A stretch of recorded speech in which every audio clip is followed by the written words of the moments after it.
Tayo'y nagkakatipon ngayon sa harapan ng Diyos upang pagbuklurin si kinakapatid na Joy at kapatid na Syra sa pamamagitan ng banal na pagkakasal.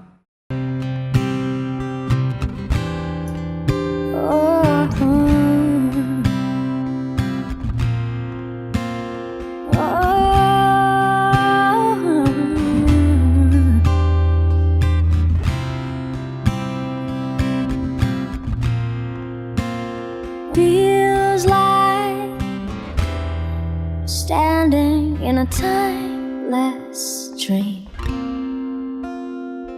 of light mist with pale amber rose. Feels like I'm lost in a deep cloud of heavenly scent. At sinabi ng Panginoong Diyos, hindi mabuti na ang lalaki ay mag-isa.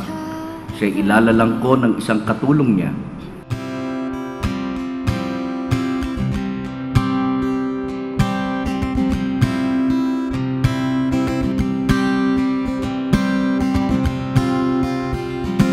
Those days, warm rains come rushing back to me.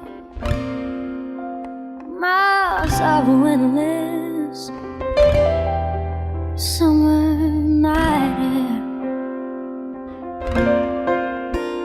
secret moment. At ang tadyang na kinuha ng Panginoong Diyos sa lalaki ay ginawang isang babae, at ito'y dinala niya sa lalaki.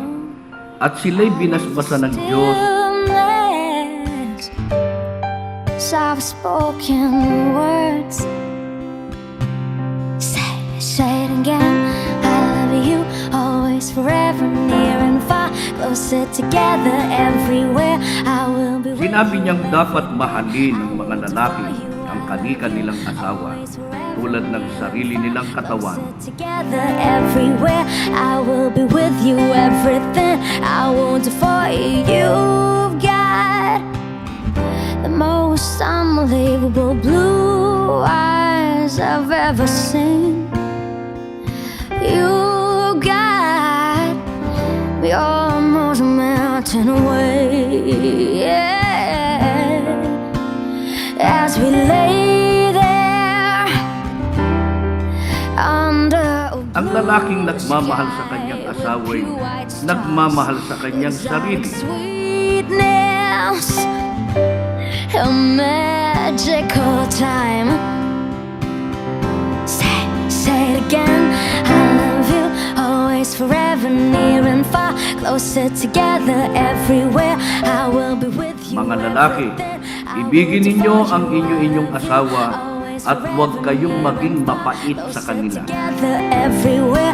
I will be with you, everything I want to for you. Say you love me forever, never stop. Itinuro ng ating Panginoong Jesucristo na sa pagkakasal ay pinapagsasama ng Diyos ang lalaki at babae upang maging isang laman lamang sa paningin ng may kapal. And find always and everywhere and every. Cause I love you, always, forever, near and far, closer together, everywhere. I will be with you, everything I will do for you. I love you, always, forever, near and far, closer together. Oh, say you love me forever, never stop, never, whatever, near and far, and always, everywhere. Say you love me forever, never stop, never, whatever, near, far, always, and everywhere, and every. 'Cause I love you, always, forever, near and far, At closer ang dalawa ay together, magiging isang laman, everywhere. kaya hindi na sila dalawa, kundi isang laman. Ang pinapagsama nga ng Diyos ay huwag papaghiwalayin ng tao.